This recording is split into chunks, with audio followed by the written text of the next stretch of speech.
The tomb contains strange and unsettling artifacts that challenge everything we thought we knew about one of history's most feared and powerful leaders. Genghis Khan and his family were notorious for their brutality, responsible for the deaths of nearly 10% of the world's population during his lifetime. Their conquests were so devastating that they left a measurable impact on Earth's carbon footprint. Something extraordinary has emerged from the dust of the Mongolian steppe, an archaeological discovery so astonishing it could forever reshape our understanding of not only the man himself but the very history we thought we knew. Scientists believe they have uncovered the long-lost tomb of Genghis Khan, a revelation that could answer questions that have haunted generations and ignite entirely new ones. Inside this ancient tomb lie objects that are as mysterious as they are chilling, offering clues not only about Khan's life and death but about a time of unimaginable brutality and ambition. Genghis Khan and his family were infamous for the sheer scale of destruction they wrought across continents. His conquests claimed the lives of nearly 10% of the Earth's population during his time. It is said that the scale of death was so vast that it even left a noticeable impact on the planet's carbon emissions. But more than just a tale of conquest and terror, the tomb may reveal hidden truths about the spiritual beliefs, fears, and secrets of one of the most feared leaders in human history.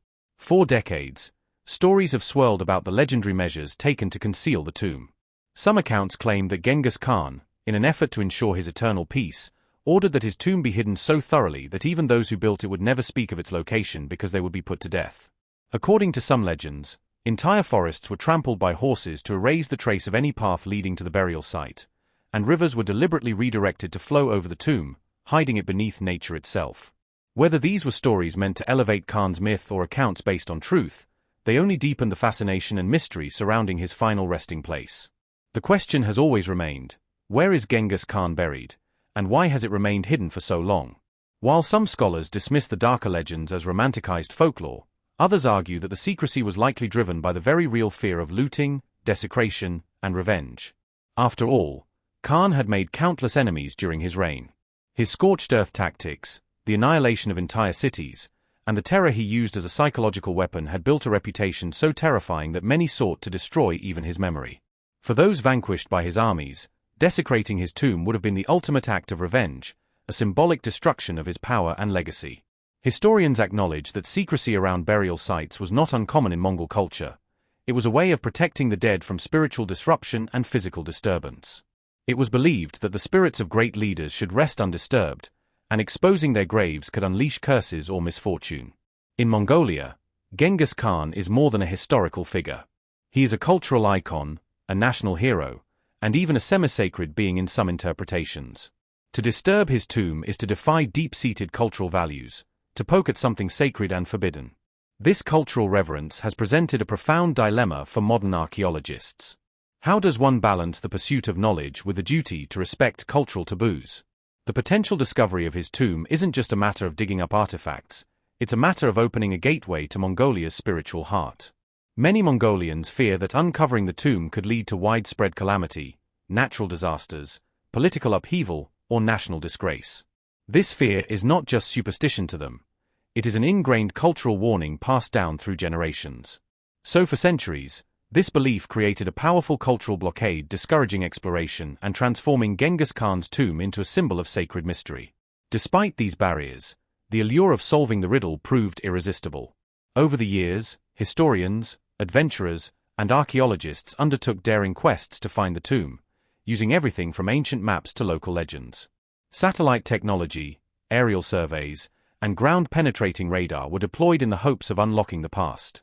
Even the behavior of animals was studied in case it offered clues to something buried deep beneath the surface. These investigations, while often unsuccessful, painted a clearer picture of where the tomb might lie.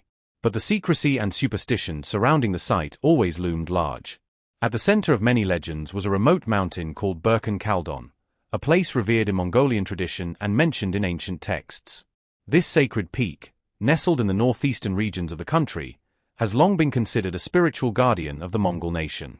Local lore held that this mountain might conceal the tomb, but fear and respect for Genghis Khan's memory made any real exploration feel almost sacrilegious. Then, seemingly out of nowhere, came a discovery that stunned the world. A team of 4 archaeologists, initially on a mission to study ancient climate patterns through soil samples, made an unexpected find. They had journeyed into the wilderness not in search of legends, but to understand the environmental history of the Mongolian plains. As they meticulously analyzed sediment layers near Birken Kaldon, they stumbled upon anomalies, strange readings, unusual formations, and fragments that defied explanation. This accidental detour turned into one of the most significant archaeological developments in modern history. Among the findings were inscriptions bearing strong resemblance to ancient Mongol script, markings that hadn't been seen in this region before and which directly pointed to the presence of a royal burial. This discovery was not vague or theoretical. It was concrete, supported by scientific data and historical corroboration. And suddenly, what had always been whispered in myths was now shouted through evidence. The implications of this revelation are profound. As news spread globally, scholars, scientists, and history enthusiasts held their breath, waiting to learn more. What lay inside the tomb? Could it truly be the final resting place of Genghis Khan? And if so, what relics, remains, or secrets would be uncovered? Yet excitement quickly gave way to deeper, more complex emotions. The Mongolian government became immediately involved, recognizing that this was not just an academic discovery, it was a national issue. The excavation of a site believed to hold the bones of their greatest leader was not to be taken lightly. Media outlets from around the world swarmed to the story, generating international fascination and local tension. Ethical questions surfaced. Should the tomb be opened at all? Who has the right to explore or even touch what lies within? What if opening the tomb unleashes cultural or even spiritual consequences the world is not prepared for?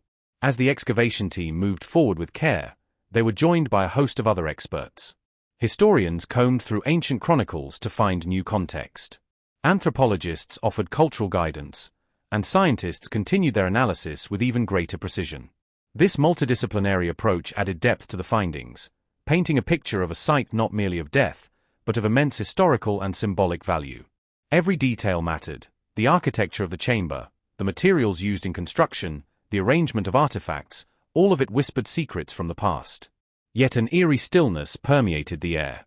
There was no grand celebration, no unrestrained thrill, just a quiet, reverent energy. It was as though the team knew they were not merely uncovering bones and dust but unlocking a story sealed by time and protected by centuries of cultural guardianship. This wasn't just about finding a tomb, it was about confronting the truth behind a man who changed the world with violence and vision. Genghis Khan built the largest contiguous empire in history, uniting warring tribes and reshaping civilizations through ruthless force and unmatched strategy. His methods were brutal, yet effective. For some, he was a monster; for others, a genius. What this tomb may reveal could alter the lens through which we see him forever. The artifacts recovered, rumored to include weapons, ceremonial objects, ancient scrolls, and even evidence of early biological warfare, might confirm or challenge long-held beliefs. They may reveal his thoughts on death, the afterlife, leadership, or fear. They may tell us more about the empire he built, the people who followed him, and the enemies who feared him. For Mongolia, this moment is both a celebration and a challenge. On one hand, it provides a chance to proudly display the depth of their cultural heritage on the world stage. On the other, it forces them to navigate the tension between tradition and modernity. How do they honor their ancestor while allowing the world to study his legacy? How do they protect the sanctity of the tomb while feeding a global hunger for knowledge? For the rest of the world, the discovery is equally complicated. It requires us to reevaluate how history is told and who gets to tell it. It reminds us that the past is not a fixed story but a living mystery, one that shifts and deepens with every new piece of evidence. This extraordinary find pierces through the fog of mythology and invites us into a more nuanced, raw, and perhaps uncomfortable conversation about power, mortality, and remembrance. It unearths truths that are exhilarating in their clarity and unsettling in their implications. And in doing so, it proves once again that history is never truly buried. Just when the world was ready to accept that the tomb of Genghis Khan would remain forever lost, this team of researchers, armed not with swords and fire but with scanners and shovels, broke through the silence of centuries. They have shown us that the past still has secrets, and those secrets still have power. What lies within the ancient stone walls of the tomb may well change how we view one of the most controversial figures in human history. And as the dust settles and scholars begin to decode the legacy left behind, one thing is clear: this discovery doesn't just add a chapter to our history books, it rewrites them. The closer archaeologists and researchers get to fully unveiling the secrets of the tomb, the more questions begin to emerge, questions that reach far beyond the man known as Genghis Khan. The discovery of Genghis Khan's tomb and the relics within have sparked a profound shift in our understanding of both history and the deep cultural connections between the Mongol Empire and the world. The artifacts recovered from the tomb are not just material objects, they are threads that weave together a tapestry of belief, power, ambition, and legacy. They reveal aspects of Genghis Khan's personality and vision that history books have often overlooked or misunderstood. Some of these artifacts appear to contradict everything that scholars have assumed about the Mongol leader, offering glimpses into a more complex and perhaps more human side of the man who forged an empire through ruthless military strategy and brutal conquest. Among the most intriguing finds are what appear to be personal items that belonged to Genghis Khan himself. These artifacts, ranging from simple items of daily use to the more opulent and ceremonial, shed light on the leader's personal life. Items such as intricately crafted rings, delicate but powerful-looking weapons, and scrolls containing wisdom and strategies could give modern scholars access to Genghis Khan's thoughts on leadership, warfare, and governance. More than that, they offer tantalizing glimpses into his character, his fears, his hopes, and perhaps even the more spiritual elements of his reign. It's one thing to read about a ruler's military exploits, but quite another to peer into the thoughts of a man who governed through sheer force of will. What does it mean to hold a weapon that was once wielded by a man whose name still echoes throughout the world? What insights might be found in the items he carried with him, the writings he left behind, or the tools that shaped his daily life? In the tomb, archaeologists also found objects that seem to have been carefully placed, almost like offerings, or signs of respect to the departed leader. These items appear to include rare, foreign artifacts that Genghis Khan's empire acquired from distant lands. This reveals something previously overlooked. Genghis Khan was not just a conqueror, but a visionary who sought to bring the world together. While his reputation has largely focused on his violent campaigns and military brilliance, it seems that his broader goal was one of global unity and cultural exchange. The presence of items from places as far away as Europe, the Middle East, and China suggests that Genghis Khan was not solely interested in domination but in building a vast empire that was a crossroads of cultures, a melting pot where ideas, goods, and technologies could be exchanged freely. One such artifact, a jade carving from China, is particularly striking. Not only does it indicate the depth of trade and interaction that took place within the Mongol Empire, but it also raises new questions about Genghis Khan's relationship with the cultures he encountered. Was he simply a ruthless conqueror, or did he also appreciate the art, wisdom, and knowledge that flourished in the societies he absorbed? The jade carving, along with other objects from distant lands, hints at a more sophisticated cultural engagement than many have given him credit for. Rather than simply obliterating the civilizations he encountered, Genghis Khan may have absorbed elements from them, incorporating them into his own vision for the world. The tomb also contained what some scholars have identified as early forms of biological warfare equipment. It's no secret that Genghis Khan's armies were notorious for their brutal tactics, but evidence of weaponized disease in the tomb points to a darker side of his military genius. During the Mongol conquests, the use of infected bodies to spread plague and disease was a tactic employed to destabilize enemy populations, and it is now believed that Genghis Khan may have been one of the first leaders to consciously utilize such tactics on a large scale. Items related to these methods, perhaps tools used to launch infected bodies over city walls or concoctions for spreading disease, are among the most chilling finds in the tomb. The revelation of these bioweapons not only changes our perception of Genghis Khan as a military leader, but it also forces us to confront the terrifying ways in which warfare has evolved throughout history. The idea that Genghis Khan deliberately sought to weaponize disease underscores just how far he was willing to go to ensure the success of his empire, as well as the enormous consequences of his conquests. The discovery of these tools adds yet another layer of darkness to his legacy, and it forces us to reckon with the reality that, even in the 13th century, there were leaders willing to unleash weapons of mass destruction on a scale never before seen. As scholars and researchers continue to explore the tomb and its contents, more secrets are expected to surface. Among these are hints of the religious beliefs that may have shaped Genghis Khan's worldview. While the Mongol leader was largely known for his pragmatic approach to faith, allowing for religious freedom within his empire, new discoveries indicate that Genghis Khan may have had a deep spiritual side that was less publicized. A small, intricately designed idol of a celestial deity, found near what is believed to be his final resting place, suggests that Genghis Khan may have adhered to a belief system that emphasized the spiritual guidance of the heavens. This contradicts the common notion that Genghis Khan was entirely secular in his approach to ruling. The presence of such a religious object speaks to the possibility that the Mongol leader, despite his reputation for brutality, may have been motivated by a higher calling or sense of destiny, one that transcended mere conquest and territorial expansion. The idol, combined with other artifacts found in the tomb, such as ritualistic tools and symbols, may offer new insights into the role of spirituality and divine favor in Genghis Khan's leadership. Could it be that he viewed himself as a divinely ordained ruler, chosen to unite the world under one banner? Was his ambition driven by the belief that he was fulfilling a greater cosmic plan? These questions, once thought to be irrelevant or unanswerable, now have a much greater significance, as the tomb's discoveries seem to suggest a more complex relationship between Genghis Khan and the forces he believed controlled his destiny.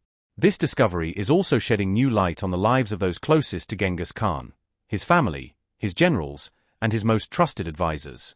Among the artifacts recovered are objects that seem to belong to his sons and grandsons, each providing clues to their roles within the empire. Some of these items, such as personalized weaponry and regalia, offer insights into the responsibilities and duties that were passed down through the Mongol leadership. What role did Genghis Khan's family play in his empire, and how much of the political structure he established was shaped by his heirs? Perhaps one of the most surprising aspects of the tomb's discoveries is the growing evidence that Genghis Khan's empire may have been far more organized and technologically advanced than previously believed. While most historians have focused on the military aspect of his empire, the new findings suggest that the Mongols were not just a barbaric horde but an organized and innovative society. The discovery of advanced construction techniques, sophisticated agricultural tools, and early forms of communication devices points to an empire that was not only militarily formidable but also economically and technologically advanced. Genghis Khan's reign, it seems, was not just about conquering and pillaging, it was also about building and fostering a society that could sustain its vast territories. This revelation challenges the long-held belief that the Mongol Empire was a temporary and unsophisticated entity that relied solely on brute force. Instead, it paints a picture of a civilization that was capable of long-term survival and success, one that could adapt and innovate to meet the needs of its people. These technological discoveries may also explain why the Mongols were able to conquer such a vast and diverse region in such a short period of time. It was not just their military prowess that allowed them to succeed. It was their ability to incorporate new ideas and strategies from the cultures they encountered, adapting them to fit their needs. In the coming years, the analysis of the tomb's contents will continue to yield new insights into one of history's most enigmatic figures. But for now, it is clear that the discovery of Genghis Khan's tomb has opened up a Pandora's box of historical revelations, forcing us to rethink everything we thought we knew about the Mongol Empire and the man who built it. The deeper we delve into the tomb, the more questions arise. Questions that could forever change our understanding of history, leadership, and the lasting impact of one of the world's most feared and fascinating figures. The tomb of Genghis Khan is not just a site of burial. It is a site of revelation, offering a glimpse into a world that has been lost to time, yet still resonates through the ages. And as the excavation continues, it will only be a matter of time before even more secrets are uncovered, potentially rewriting the story of Genghis Khan and his empire once again.